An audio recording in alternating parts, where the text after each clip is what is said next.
Part 1 में हम लोग 5 प्रकार की संख्याओं पे चर्चा कर चुके हैं। यानी कि हमारा आर्टिकल चल रहा था संख्या पद्धति।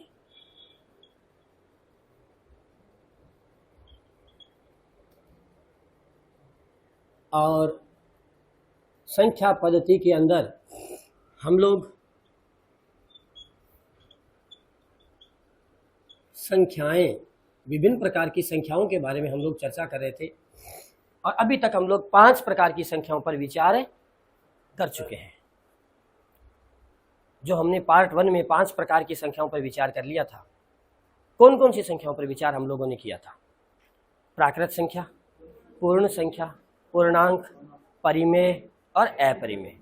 आज हम लोग इसके आगे की संख्या पर विचार कर रहे हैं। संख्या नंबर 6, अभाज्य संख्या। अभाज्य संख्या जिसे हम लोग प्राइम नंबर के नाम से जानते हैं। इंग्लिश में इसे प्राइम नंबर कहते हैं, अभाज्य। सामान्यतः देखा जाए कि अभाज्य का अर्थ क्या होता है। देखिएगा, हम लोग इसके लिए एक उदाहरण लें कि भी असत्य का अर्थ क्या होता है। अविश्वास का अर्थ क्या होता है। अनादर का अर्थ क्या होता है। यानी कि ये विलोम शब्द को बता रहे हैं। विश्वास का उल्टा क्या होता है? अविश्वास। सत्य का उल्टा क्या होता है? विलोम क्या होता है? असत्य, है ना। आदर का अनादर, ये शब्द लगते हैं तो विलोम शब्द बनता है। तो यहां भी आप देखिएगा, अभाज्य भी किसी ना किसी का विलोम है।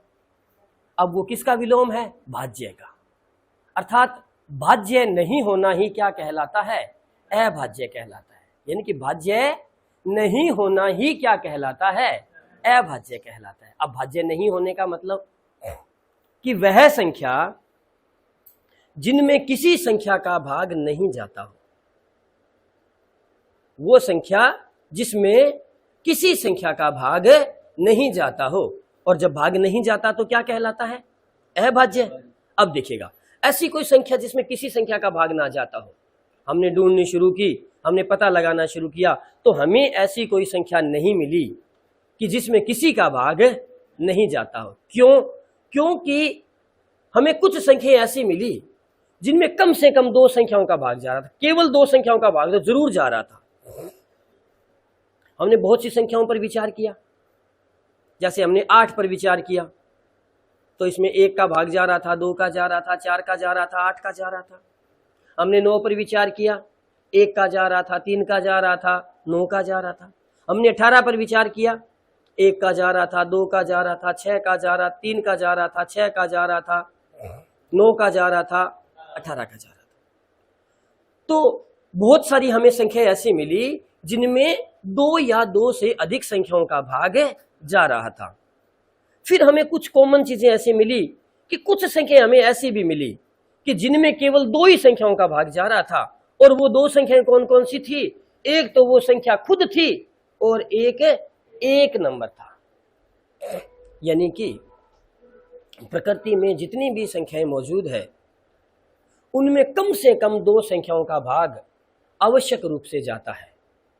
वो होता है एक तो 1 और एक होता है वो संख्या खुद। तो फिर हमने क्या किया? परिभाषा को थोड़ा सा चेंज किया और हमने किस परिभाषा में बांधा इसे? हमने बांधा कि वे संख्याएं जिनमें एक और स्वयं के अतिरिक्त किसी का भाग ना जाए। क्योंकि एक और स्वयं का भाग तो हर बार जा रहा था, तो कह जी उसको इग्नोर करो, उसको छोड़ दीजिएगा। तो वो संख्याएं जिनमें एक और स्वयं के अलावा किसी का भाग नहीं जाए, वो संख्याएं क्या कहलाती है? अभाज्य संख्याएं कहलाती है। क्योंकि प्रत्येक संख्या में एक और स्वयं का तो जा रहा था, तो उसको तो इग्नोर कर दीजिएगा, उसको छोड़ दीजिएगा, उसको तो उसके अलावा किसी का भाग नहीं जाना चाहिए था। तो हमने काउंटिंग शुरू की। अब हमारे पास कितनी शर्तें आ गई? हमारे पास 2 शर्तें आ गई। देखिएगा, अभी आप अलग अलग प्रतियोगी परीक्षाओं की तैयारी कर रहे हैं और अलग अलग प्रतियोगी परीक्षाओं के लिए फार्म भरने वाले हैं। मान लीजिएगा एक कैंडिडेट आरएएस की तैयारी कर रहा है और उसे आरएएस का फॉर्म भरना है फॉर एग्जाम्पल, तो कुछ उसकी निर्धारित योग्यताएं होती है, लेकिन कुछ तो वो होती है, वह भारत का नागरिक होना चाहिए, दिमागी रूप से स्वस्थ होना चाहिए, दिवालिया घोषित नहीं होना चाहिए, है ना, उस पर किसी तरह का आरोप साबित नहीं हुआ होना चाहिए। इस तरह की कुछ शर्तें तो है, लेकिन कुछ अकादमिक शर्तें भी होती है कि वह किसी भी विषय में स्नातक होना चाहिए, किसी मान्यता प्राप्त विश्वविद्यालय से किसी भी विषय के अंदर स्नातक होना चाहिए। अब अगर स्नातक के अलावा परा अधिस्नातक भी है, अगर पोस्ट ग्रेजुएट है, तो क्या वो आरएएस के लिए अप्लाई नहीं कर सकता? कर सकता है। आगे ना समझ में? तो उसी प्रकार इसकी भी कुछ शर्तें हो गई। कौन कौन सी? 2 शर्तें हो गई। कौन कौन सी? कि एक तो एक का भाग जाना चाहिए और एक स्वयं का भाग जाना चाहिए, उसके अलावा किसी का भाग नहीं जाना चाहिए। अब जो जो संख्याएं इन दोनों शर्तों को पूरी करेगी, वो सारी की सारी हमारे लिए क्या होंगी? अभाज्य होंगी, प्राइम नंबर्स होंगी। अब वो कौन सी होंगी? देखो, हमने शुरुआत कहां से किया? 1 से। तो क्या 1 हमारी इन दोनों शर्तों की पूर्ति करता है? यानी कि कम से कम कितनी संख्याओं का भाग जाना चाहिए था? 2 का। एक तो 1 का और 1 स्वयं का, जबकि 1 में किसका जा रहा है? 1 ही 1 और 1 ही स्वयं है, इसलिए वो हमारी शर्त को पूरा, क्योंकि हमारा नियम कहता है भी कम से कम 2 संख्याओं का भाग जाना चाहिए, जबकि 1 के साथ ऐसा नहीं है। तो हम लोग 1 को अभाज्य संख्या के रूप में काउंट नहीं करते हैं। तो फिर कौन से आगे स्टार्ट करें अपन लोग? 2 से। तो देखिए 2 में 1 और 2 के अलावा किसी का भाग नहीं जाता है। फिर आ गया 3, 1 और 3 के अलावा किसी का भाग नहीं जाता है।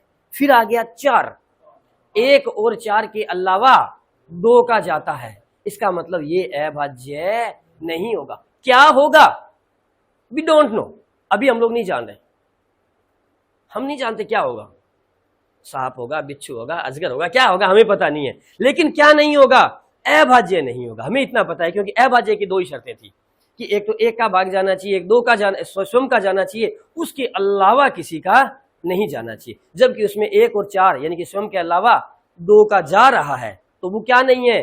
अभाज्य नहीं है। फिर कौन सी संख्या की बात करें? 5 अभाज्य हो गया।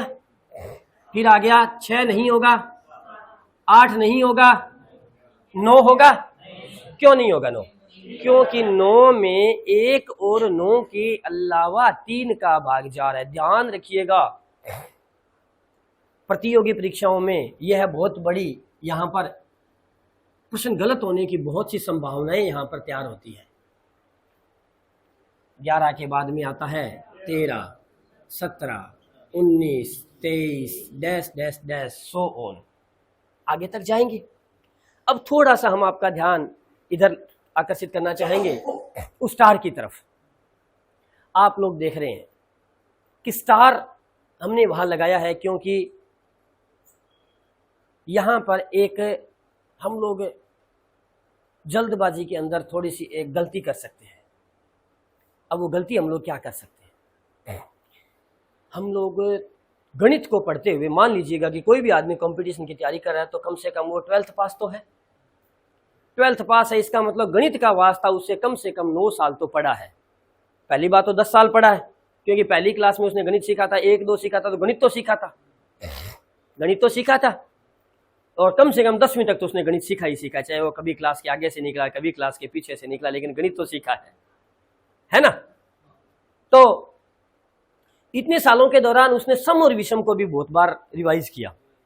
आप देखिए, विषम संख्याओं को अगर आपको कहा जाए कि सम संख्याएं फटाफट बोलिएगा, 0, 2, 4, 6, 8, 10, 12, 14, 16, 18, 20, 22, 24, 26, 28, 30, 32 फटाफट बोल सकते हैं।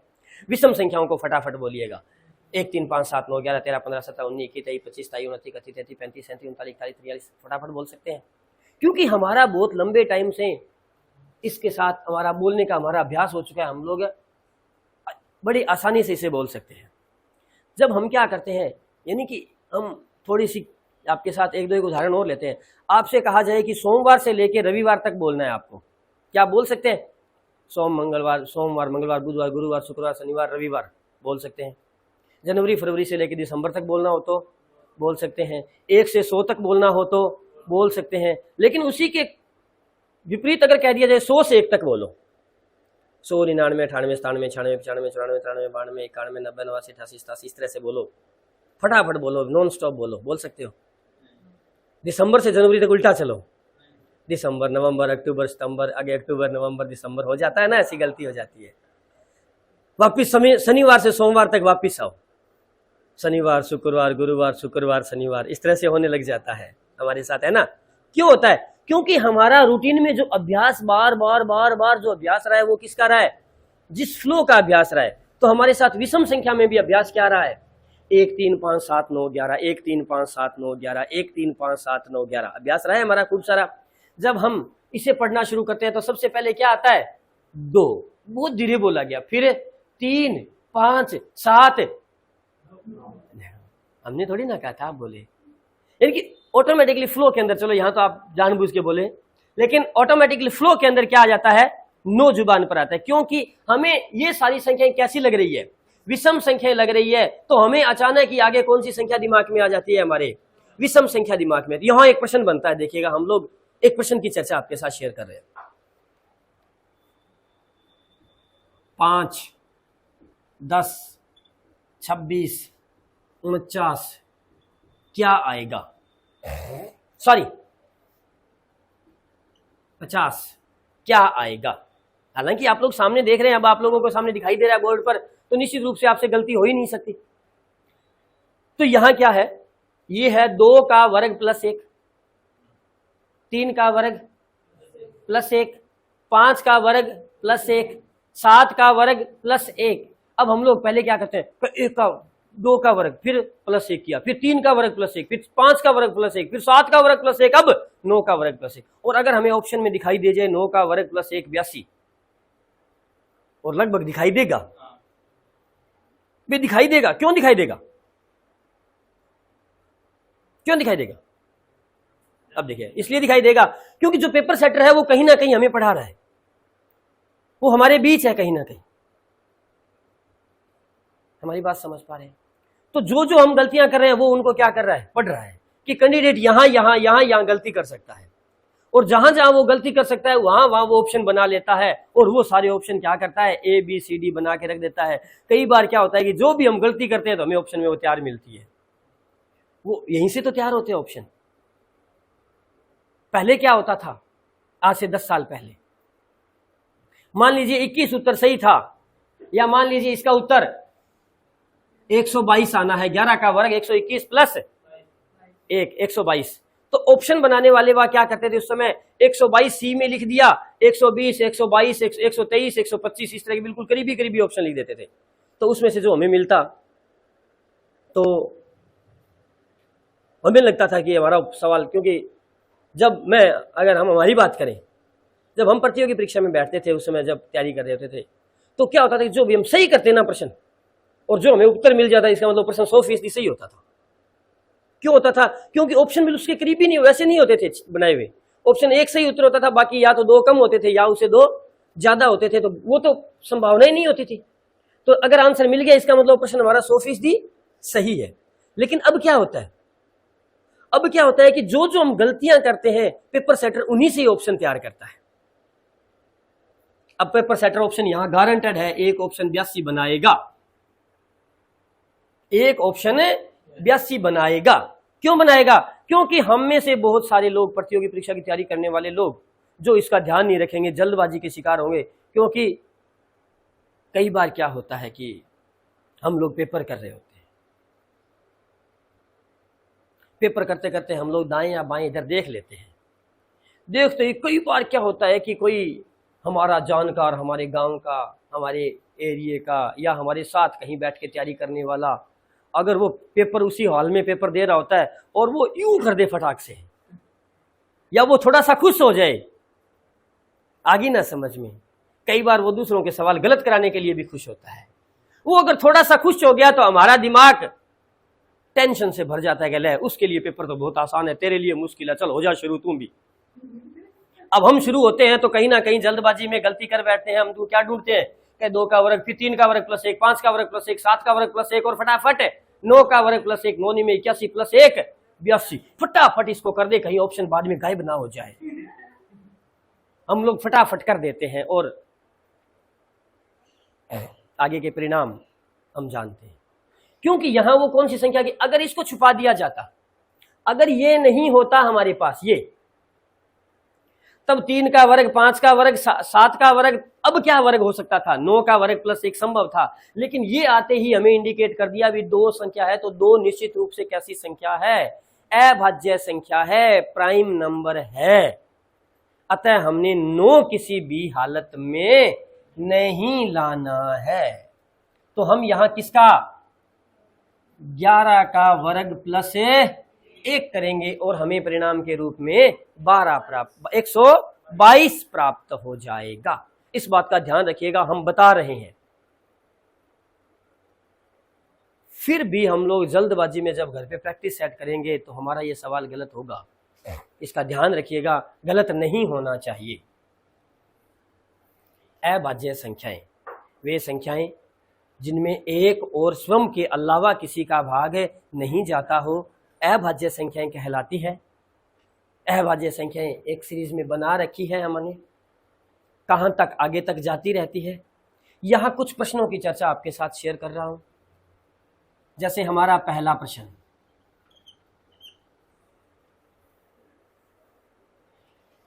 एक से 100 तक, कहां तक है, 100 तक अभाज्य संख्या कितनी होती है।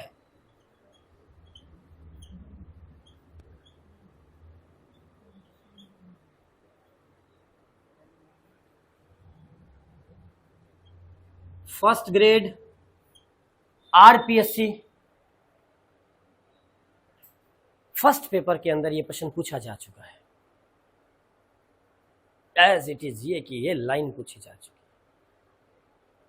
है। 1 से 100 तक कितनी अभाज्य संख्या होती है। तो देखिएगा हम लोग क्या करेंगे, हमारे घर पे जाके जब हम लोग इस आर्टिकल का रिवाइज करेंगे तो सबसे पहले हम लोग 2 से लेकर, यानी कि 1 से लेकर 100 तक की सारी संख्याएं, कौन सी अभाज्य संख्याएं, छांट लेंगे। ध्यान देना हमारी बात पर। 2, फिर क्या आ रहा है देखो, फिर 7, 11, 13, 17, 19, ये सारी संख्या देखो विषम आ रही है। तो 19 के बाद 23, 23 के बाद विषम चेक करेंगे, 25 नहीं है, 27 नहीं है, 29 है, 31 है, 33 नहीं है, 3 का भाग जा रहा है, 35 5 का जा रहा है, नहीं है, 37 है, 39 13 3 39 नहीं है। इस तरह से 100 तक की संख्या हम लोग क्या कर लेंगे, छांट लेंगे। हम इसके आंसर अभी चर्चा नहीं करेंगे। क्वेश्चन नंबर 2, 1 से 100 तक सम अभाज्य संख्या कितनी होती है। कौन सी, सम अभाज्य। आप लोग देख रहे हैं यहां बोर्ड पर भी ध्यान दें, अगर आप देखें तो नजर आएगा कि केवल 2 ही एक ऐसी संख्या है जो सम होते हुए अभाज्य है, क्योंकि उसके अलावा आगे जो भी सम संख्या आएगी उसमें इस 2 का भाग चला जाएगा। तो आगे कोई भी सम संख्या आप लेंगे, 14 ले लिया, 28 ले लिया, 42 ले लिया, तो इस 2 का जा रहा है, तो 1 और सम के अलावा कम से कम किसका चला गया, 2 का तो चला गया ना, तो वो अभाज्य नहीं होगा। तो 1 से 100 तक सम अभाज्य संख्या 1 होती है, और वो होती कौन सी है, 2 होती है। क्वेश्चन नंबर 3 की अगर बात करूं इसमें, तो 1 से 100 तक कौन सी, विषम अभाज्य संख्या।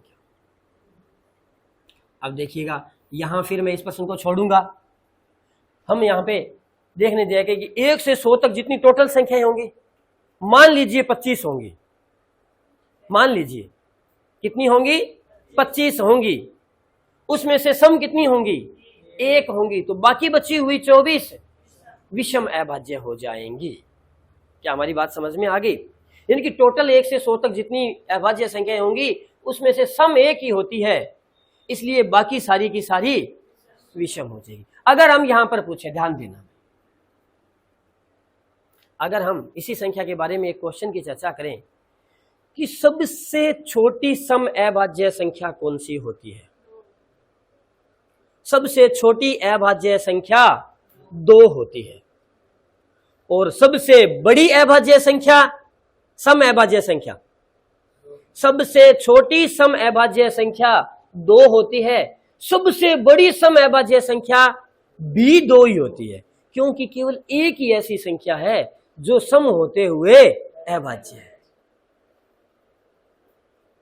आगे समझ क्लियर?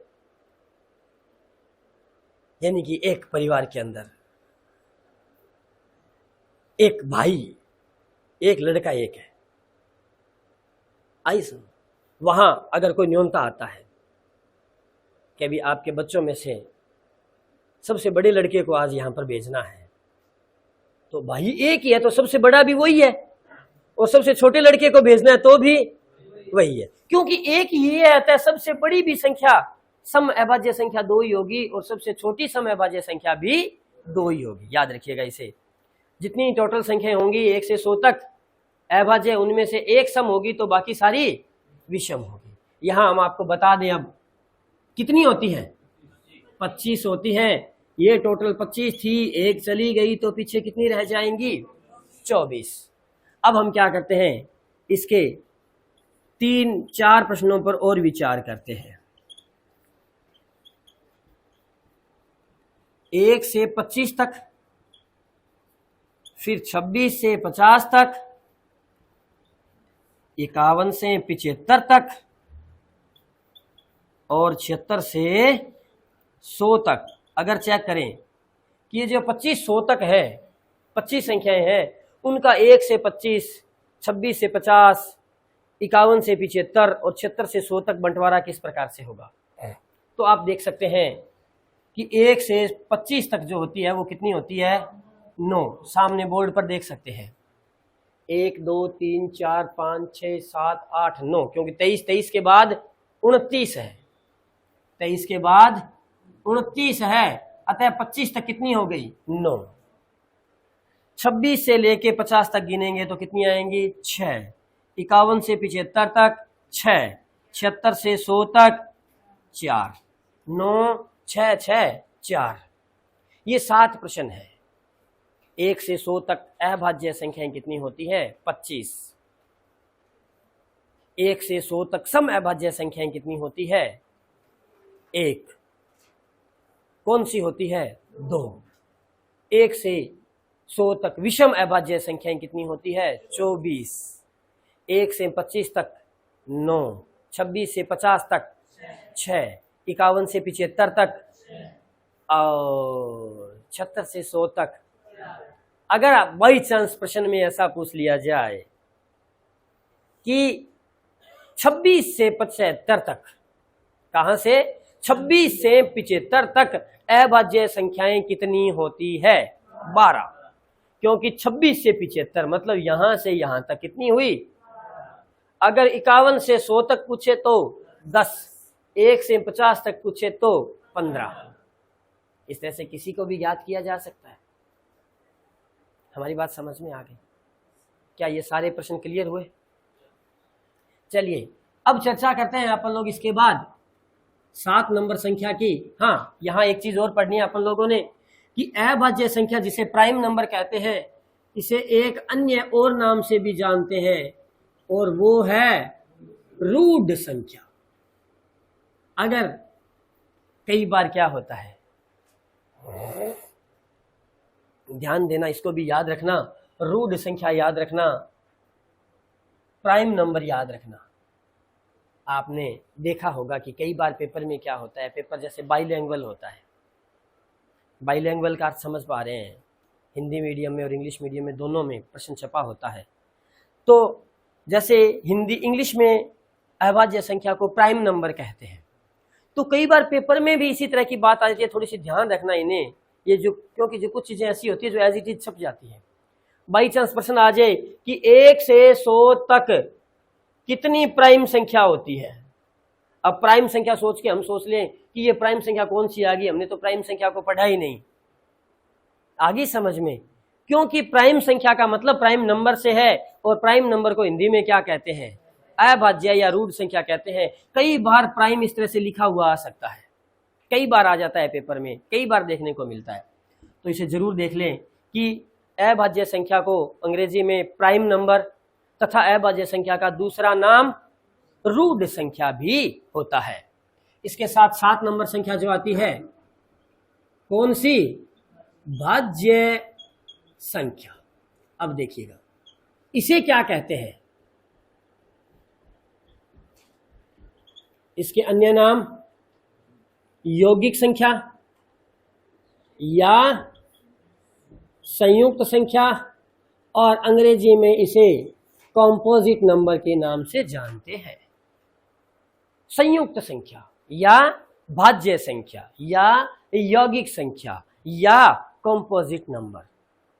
अब क्या होता है, वे संख्या जो अभाज्य नहीं है, अर्थात वो जो अभाज्य नहीं है क्या होगा? भाज्य होगा।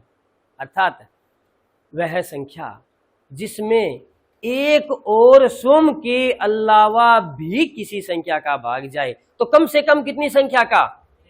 एक तो एक का, एक स्वयं का, और एक और स्वयं के अलावा किसी और संख्या का अगर भाग चला जाता है तो उसे हम किस नाम से जानते हैं? भाज्य संख्या के नाम से जानते हैं। चलिएगा भाई, तो देखिएगा 1 से 100 तक अगर चर्चा की जाए, यानी कि भाज्य संख्या होने के लिए कितनी बातें जरूरी है? 3। कौन कौन सी?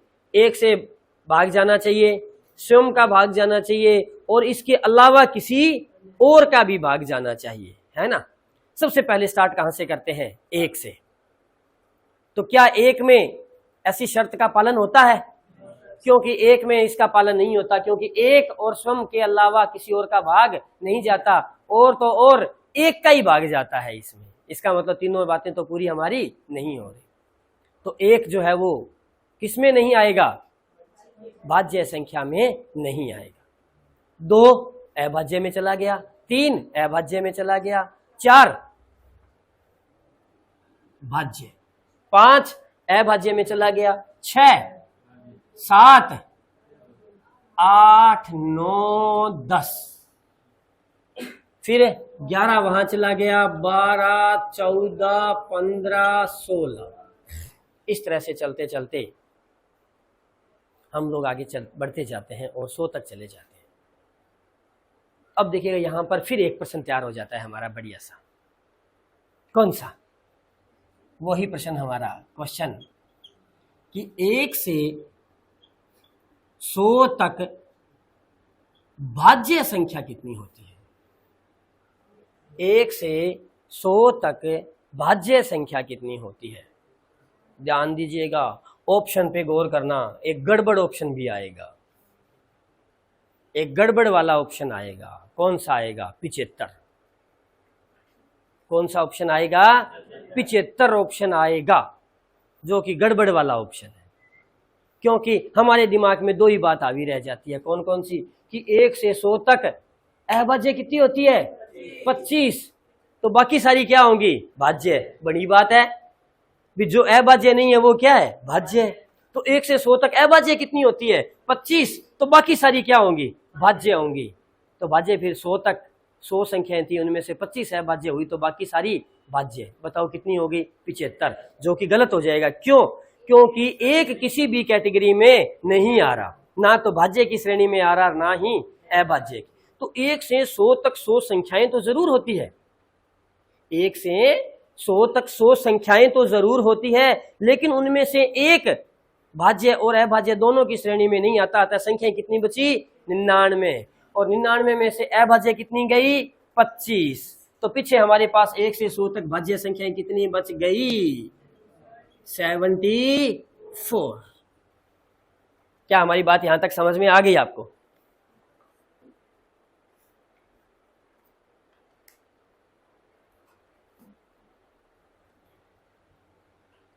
क्लियर यहां तक? सामान्य से इसमें कई प्रश्न भी बन जाते हैं। अभी इन संख्याओं के बीच में कोई इसी के भाज्य और अभाज्य के बीच नहीं है, सामान्य संख्याओं के बीच में। जैसे मान लिया जाए कि आपने कह दें भी सबसे, अब देखिए यहां पर चर्चा करें, पहले इसी की चर्चा करें सबसे पहले। तो बताओ सबसे छोटी विषम भाज्य संख्या कौन सी है? सबसे छोटी विषम भाज्य संख्या कौन सी है? 9। बहुत लेट आती है, क्योंकि 1 किसी कैटेगरी में नहीं आता, उसके बाद में विषम 3, 5 और 7 आते हैं। जो कि अभाज्य होते हैं, तो भाज्य कौन सी हुई? 9। और सबसे छोटी अभाज्य संख्या 4, सबसे छोटी सम अभाज्य संख्या 4। आगे हमारी बात समझ। चले एक प्रश्न आपसे और पूछ लें, देखिएगा। 1 से 100 तक समभाज्य संख्या कितनी होती है?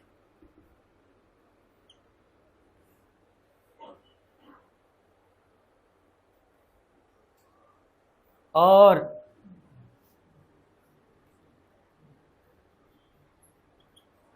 1 से 100 तक विषम भाज्य संख्या कितनी होती है? देखो कॉमन सी बातें हैं, ये बहुत ही आसान से 2 प्रश्न उठाए हमने आपके लिए। 1 से 100 तक सम भाज्य संख्या कितनी होती है और 1 से 100 तक विषम भाज्य संख्या कितनी होती है? शायद आप लोगों ने अब तक कैलकुलेट कर लिया होगा। जो आपने गणना की है चेक करें कि हमने क्या यही आंसर निकाले। देखिएगा 1 से 100 तक टोटल संख्याएं कितनी होती है? 100। उनमें से आधी सम होती है और आधी विषम होती है। इसका मतलब मूल रूप से सम संख्या कितनी हुई? 50। 50 में से भाज्य कितनी निकल गई? अभाज्य कितनी निकल गई? 1। तो बाकी बची कितनी? 49। तो 49 49 ऐसी संख्याएं हैं, सम संख्याएं हैं जो भाज्य होते हुए विषम सम होती है। विषम भाज्य संख्याएं कौन कौन सी है? 49। अब बात करें इनकी, तो वही कंडीशन हमारे साथ वापिस है। 1 से 100 तक कुल संख्याएं कितनी थी? 100। 100 में से विषम में एक तो चला गया पहले ही। चलो 100 में से आधी भाज्य और आधी सम और आधी विषम, मतलब 50 सम और 50 विषम। 50 विषम थी जिसमें से 1 3 5 7 9 11 13 15 17 चलते चलते 91 93 95 97 और 99 तक कुल 50 संख्याएं हो गई।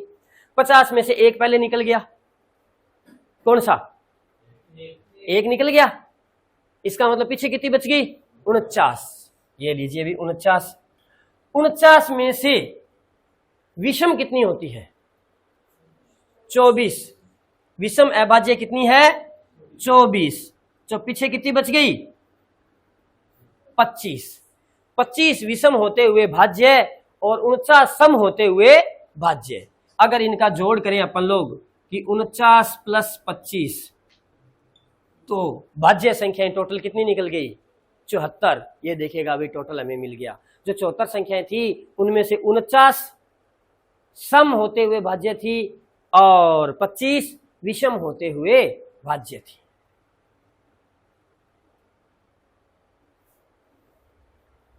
बताइएगा भाई, यहां तक की बात बिल्कुल समझ में आ गई? ऐसा कोई डाउट, ऐसा कोई प्रश्न लग रहा हो कि हमें समझ में ना आया? तो चलिए अब हम लोग इसे साफ कर देते हैं और हमारी अगली संख्या की तरफ चलते हैं।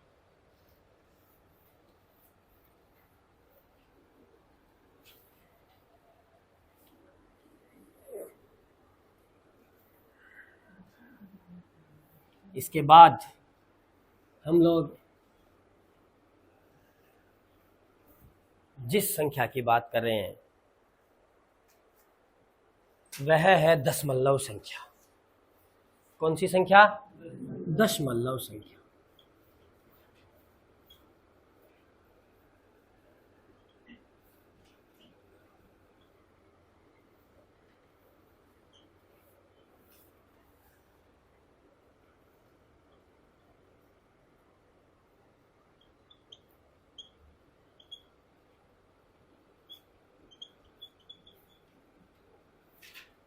Decimal number. सबसे पहले हमारा यहां पर एक प्रश्न बन जाता है। कौन सा प्रश्न बनता है? कि दशमलव संख्या की बात तो बाद में करेंगे, पहले अपने समझते हैं कि दशमलव क्या चीज होता है। और वह निशान दशमलव जो है जिस संख्या में आ जाएगा वो संख्या क्या बन जाएगी? दशमलव संख्या बन जाएगी। इसका मतलब हमें सबसे पहले दशमलव को समझना होगा। देखिएगा सामान्यतः एक दशमलव जो एक संकेत है, दशमलव असल में ये जो 10 डिजिट पे एक लगाया जाता है, दशमिक प्रणाली से संबंधित है।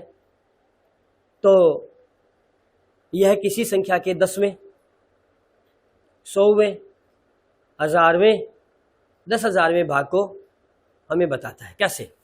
देखिएगा, जैसे अगर 0.4 लिखा है कहीं, तो इसका मतलब होता है, देखिए हम लोग पॉइंट उड़ाते हैं और क्या लिखते हैं? 10, यानी कि 4 का कौन सा हिस्सा? 10वां हिस्सा, है ना।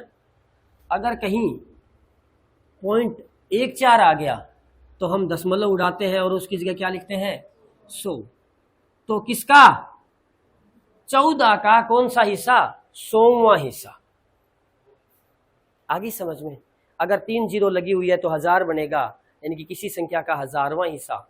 4 जीरोस लगी है के साथ तो 10,000 बनेगा, किसी संख्या का 10,000वां हिस्सा।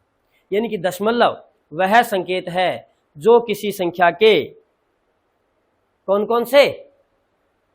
10वें, 100वें, 1000वें, 10,000वें आदि हिस्से के बारे में हमें जानकारी देता है। क्या कहलाता है?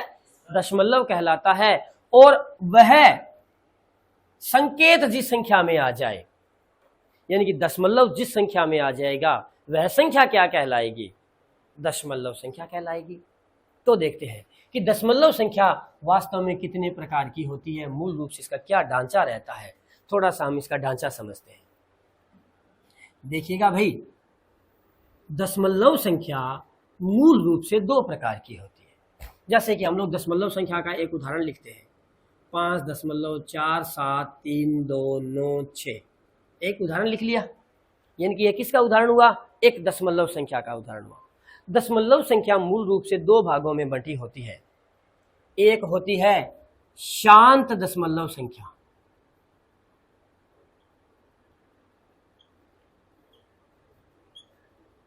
और दूसरी होती है अशांत दशमलव संख्या।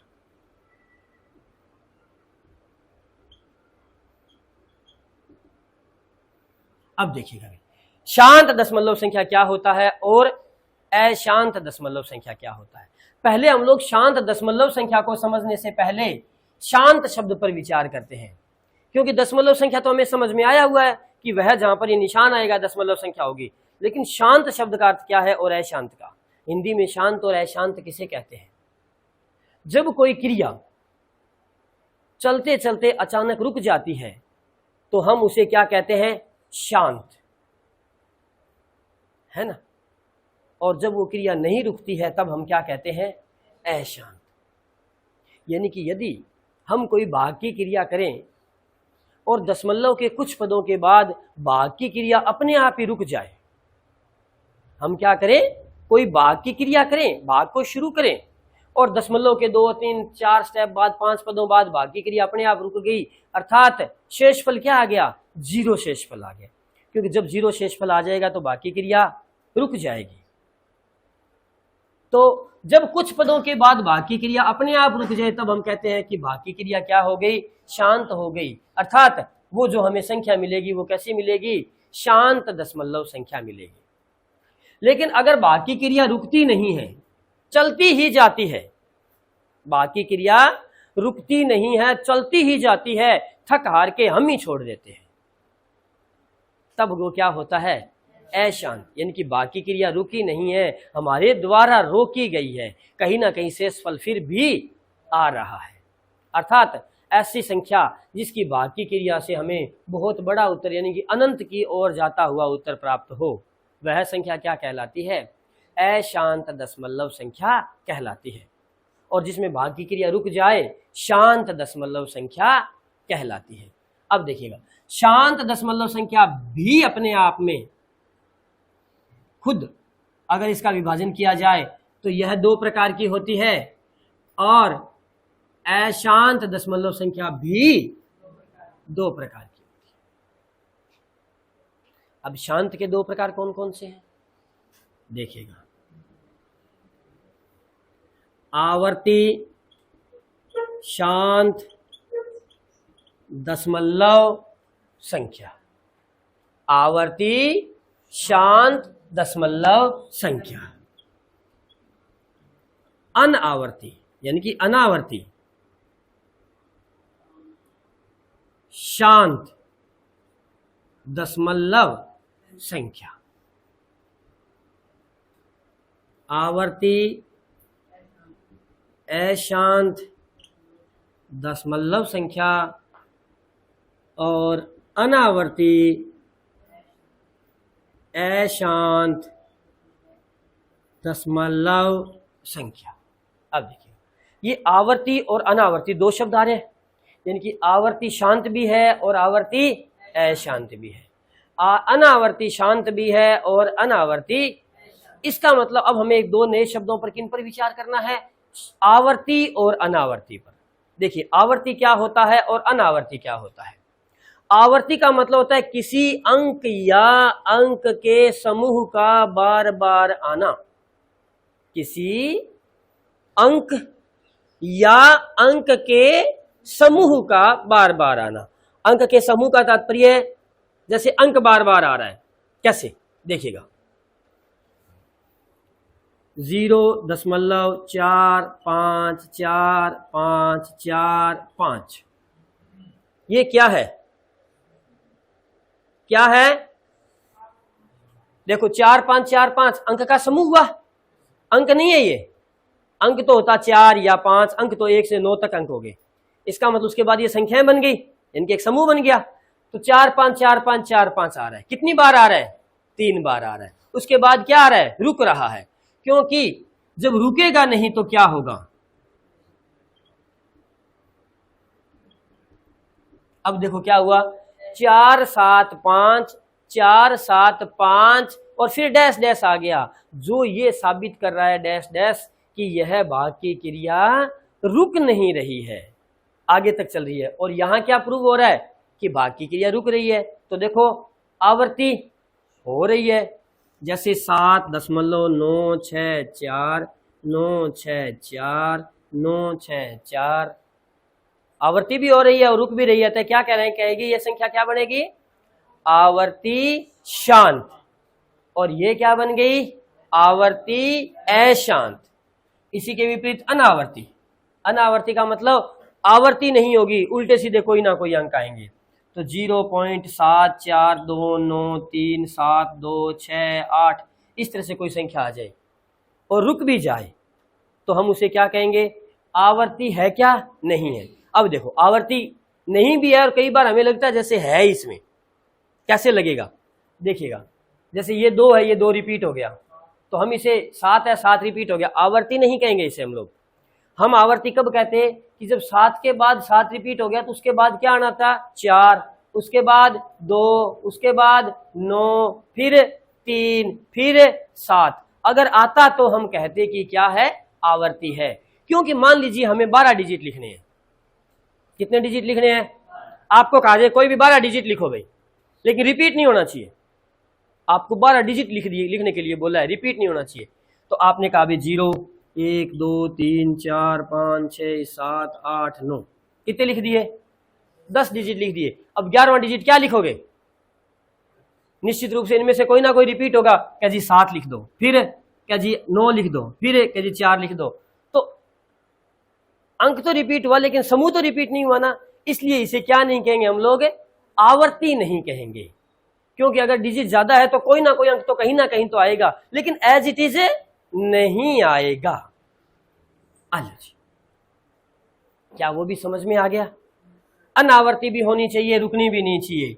तो 5.47684472935 छोड़ना कौन करे इतना लंबा भाग, यूं करके हम ही छोड़ देते हैं। तो इसमें क्या है, आवर्ती नहीं है, अतः अनावर्ती।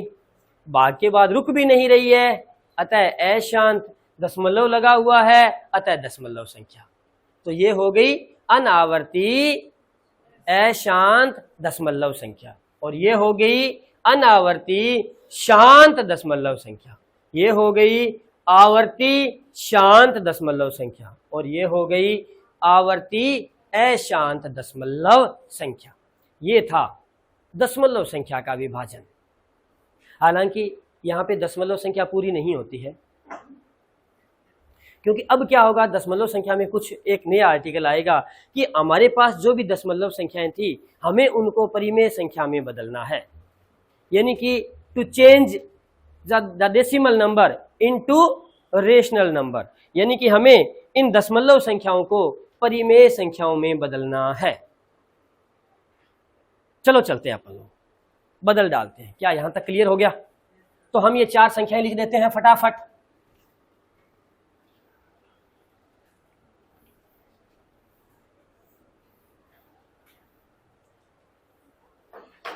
कौन कौन सी 4 प्रकार की संख्याएं अपन लोगों ने पढ़ी?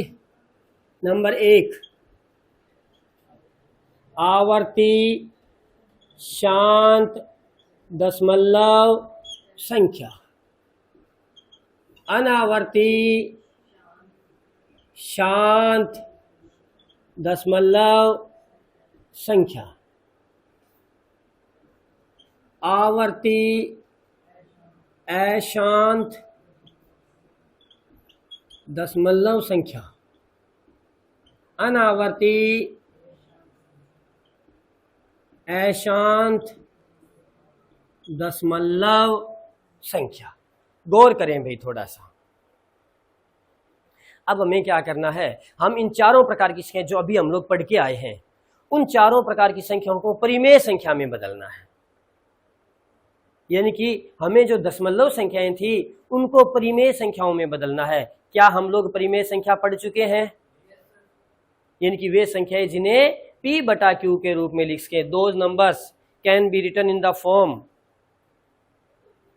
Of a P by Q where Q is not equal to 0 is called rational number, यानी कि P बटा Q के रूप में लिख सके जहां Q का मान 0 नहीं होना चाहिए।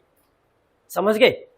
तो हमें ऐसी फॉर्म में बदलना है इन्हें, यानी कि हमारा यहां पर जो सब आर्टिकल बनेगा वो बनेगा दशमलव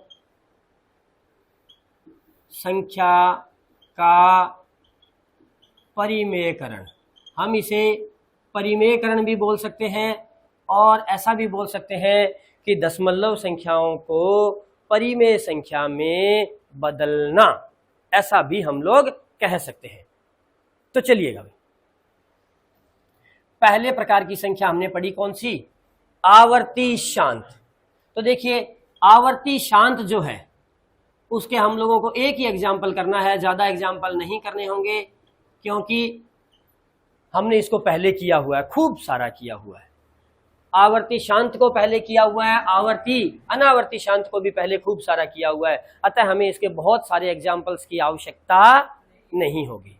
हमें 3 नंबर के लिए एग्जाम्पल्स की आवश्यकता होगी। केवल हम लोग इसको एक बार रिपीट कर रहे हैं। देखिएगा आवर्ती शांत, यानी कि एक उदाहरण ले रहे हैं हम लोग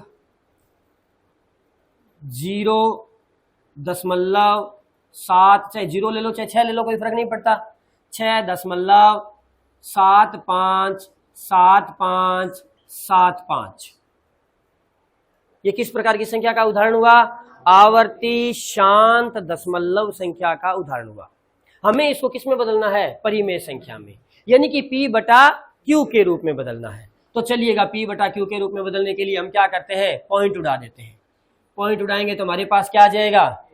उसके आगे जितने डिजिट होंगे उतनी क्या लगा देंगे? 0 लगा देंगे। तो क्या बन जाएगा?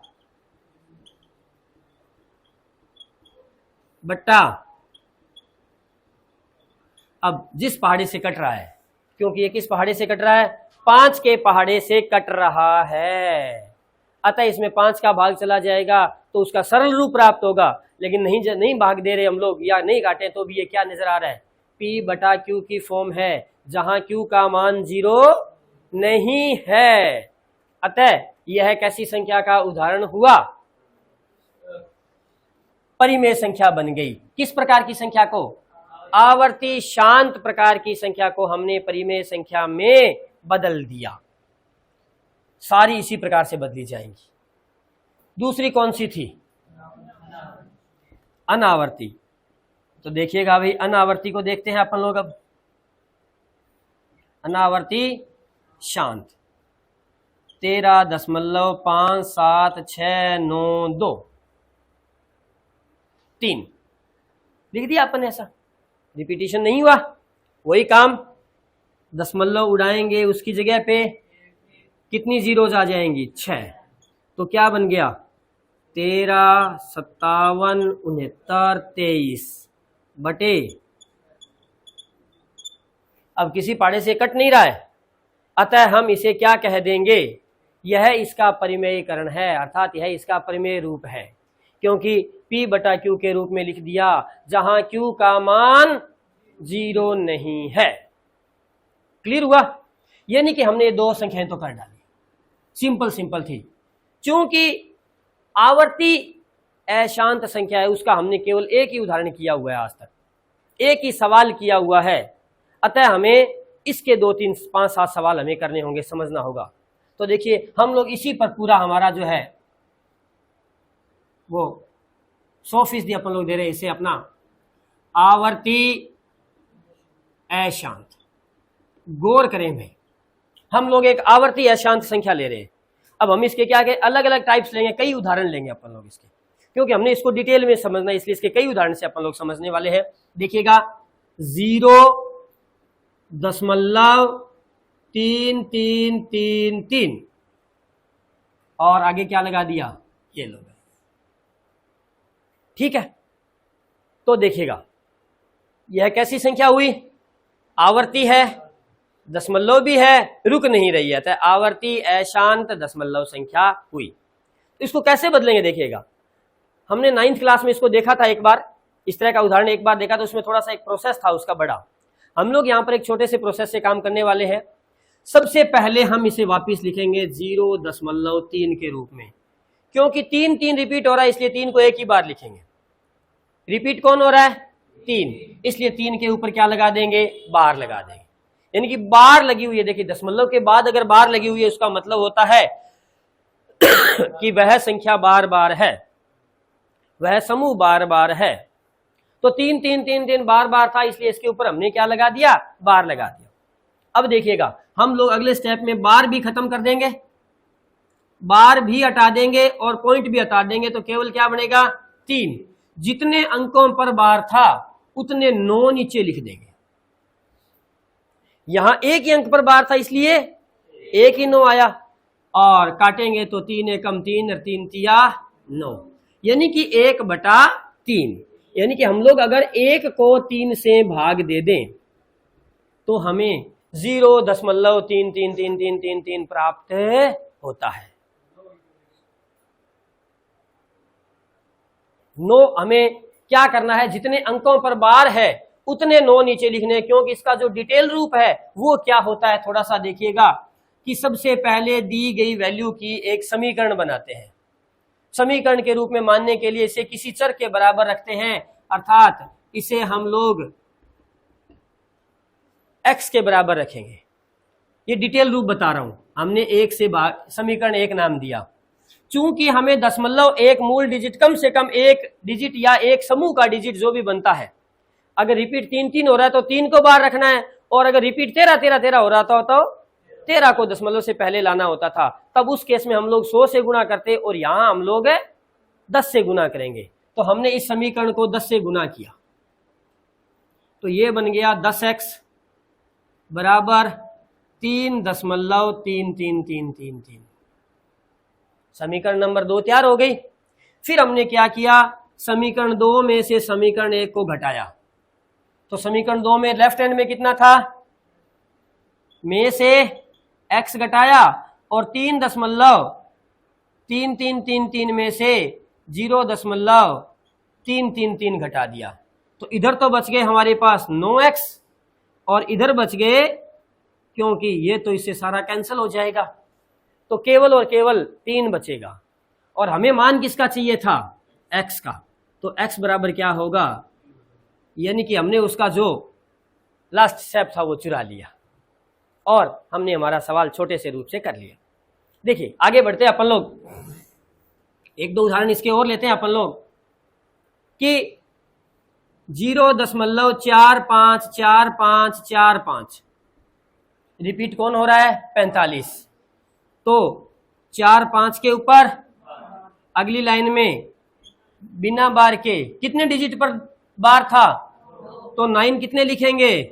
किसी पहाड़े से कट रहा है, 3 के पहाड़े से कट रहा है, या 9 के पहाड़े से कट रहा है। 9 पांजे, सॉरी हाँ सही है, 9 पांजे 45 और 11 निमे 99, यानी कि 5/11, यानी कि 5 को 11 से भाग देंगे तो हमें क्या मिलने वाला है? 0.454545 मिलने वाला है। ओके, तीसरा सवाल इसका और उठाते हैं अपन लोग। 0.7603 तो क्या करने वाले हम लोग? 7603 इसके ऊपर क्या लगाएंगे? 7603 कितने अंकों पे था बार? तो 9 भी कितने लिखेंगे? कट रहा है तो काट देंगे, नहीं तो छोड़ देंगे। ये तो था हमारा केवल सिंपल वाला आर्टिकल। थोड़ा सा इसमें हम लोग आगे चलते हैं। कैसे चलते हैं? थोड़ा सा आगे। 0.7636363। अब देखिएगा इसमें और इसमें एक परिवर्तन नजर आ रहा है। वहां तो सारी संख्याएं क्या थी? स्टार्टिंग से ही रिपीटिशन हो रहा था, लेकिन यहां पर क्या है? 7 नॉन रिपीट है, उसके बाद में रिपीटिशन है। तो हम क्या लिखेंगे इसे? देखिएगा 0.763 और बार केवल और केवल किस पे लगाएंगे? 63 पे, क्योंकि रिपीट भी कौन हो रहा था? 63। क्लियर? अब क्या करने वाले हैं हम लोग? देखिएगा इस पता है 7 की हालत कैसी है? पता है कैसी है? नहीं पता? चलो हम बताते हैं आपको, बहुत ही अच्छा सा एक आभास भी करवाते हैं भी 7 की हालत कैसी है, आप समझ जाओगे। आपको एक विवाह समारोह में, शादी में जाने का मौका मिला, बारात में चढ़ने का मौका मिला। कल्पना करें कि आप एक विवाह समारोह में एक बारात में जाने वाले हैं। अभी आप समझ रहे हैं? आप लोग बिल्कुल रेडी हैं उसके लिए। और अब क्या हुआ? अचानक आप खड़े थे, क्योंकि आपने अपने दोस्तों के साथ एक गाड़ी ऑलरेडी फिक्स कर रखी है कि अपने इस गाड़ी में बैठ के चलना है। आप वहां गाड़ी के पास पहुंचे, अचानक आपको याद आया कि मुझे तो एक काम था कि दूल्हे के बड़े भाई या उनके पिताजी को कोई काम बोलना था। आपने उन्हें कॉल किया, लेकिन वो वहां पे आवाज शोरगुल के अंदर मस्त थे, तो उन्हें सुनाई नहीं दिया आपका कॉल उन्हें। आपने कहा चलो आप गाड़ी के पास रुकिए, मैं फटाक से बोल के आ रहा हूं। आप वहां गए बोलने के लिए, तब तक कुछ गाड़ियां रवाना हो चुकी थी। आपकी गाड़ी आपका इंतजार कर रही थी कि आपका हमारा जो एक कैंडिडेट कम है वो आए और हम बैठ के और बारात के लिए रवाना हुए। इतने में आपने उनको बोला, जो काम था वो उन्होंने काम उनको बोला, और इतने में क्या हुई? बाहर से एक आवाज आई कि हमारे पास एक सीट खाली है। और उस दूल्हे के पिताजी ने क्या किया? आपको धक्का दे के उस गाड़ी में बिठा दिया। आपको पता भी नहीं चला कि हम किस गाड़ी में बैठ रहे हैं। थी तो बारात की गाड़ी, लेकिन अंदर कौन था आपको पता नहीं चला। जब आप अंदर गए तब आपको पता चला कि आपको जिस गाड़ी में बिठाया जा रहा है वहां पर सारे 70 साल की उम्र के लोग बैठे हैं। बेचारा, समझ गए? ये इसकी हालत है। अब जैसे कैसी हालत होगी? आप सारे भगवान को याद करेंगे, हे भगवान यहीं पर ही गाड़ी पंचर हो जाए और मैं फटाक से नीचे उतर जाऊं। ये भी उतरना चाहेगा, आगे समझ में? ये भी गाड़ी में से उतरना चाहेगा, तो क्या करे? क्या होगा? देखिएगा आगे क्या बनना है। देखिएगा कि पहले इसको साथ में काउंट करते हुए संख्या बनाएंगे। क्या बनेगी? 763। पहले गाड़ी में है, अब ये गाड़ी में से उतर रहा है। ये लो जी, उतर गया। यहां तक समझ में आ गई बात? यानी कि जो नॉन रिपीट था पहले उसको साथ रखेंगे और बाद में उसको साथ रखने से जो संख्या बन रही है, साथ रखने से संख्या बनेगी 763। उसमें से नॉन रिपीट को क्या कर देंगे? घटा देंगे। और बट्टा में जितने रिपीट हो रहे थे उतने तो क्या लिखने हैं? 9 लिखने हैं। और जितने रिपीट नहीं हो रहे उतने 0 लिखने हैं। रिपीट कितने नहीं हो रहे? 1, 0 लिखना है। लेकिन चूंकि रिपीट पहले नहीं हो रहा, हम 0 पहले नहीं लगाएंगे। क्यों नहीं लगाएंगे? क्योंकि अगर 0 पहले लगा दिया तो उसका अर्थ भी क्या होगा? 99 ही होगा। इसका मतलब चाहे पहले वाला 0 लगाओ और चाहे पहले वाला 0 ना लगाओ, कोई फर्क नहीं पड़ता। तो इसलिए वो जो 0 लगेगा वो पहले नहीं लगेगा, बल्कि कहां लगेगा? लास्ट में।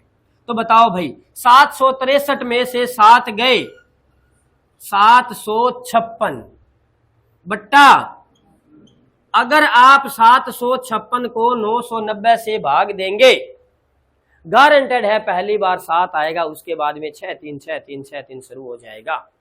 आप चेक करके देख सकते हैं। एक इसी का उदाहरण और लेते हैं अपन लोग। 0.15 52 52 52। अब आप क्या देख रहे हैं कि 0.15 52 ये रिपीट नहीं हो रहा है, ये हो रहा है ना 52 रिपीट। तो पहले आप क्या लिखेंगे 15 52, उसमें से कितने कम करेंगे, जो रिपीट हो रहे थे 9, नॉन रिपीट थे 0, घटा देंगे, हमारा आंसर आ जाएगा। अब देखना थोड़ा सा एक चीज आपके साथ शेयर और कर रहा हूं कि अगर ये अपन ने सारी संख्याएं पढ़ी यहां से यहां तक, अगर अभी अपन ने देखा कि सब संख्याओं के पहले क्या था 0 है, हमने करना सीख लिया।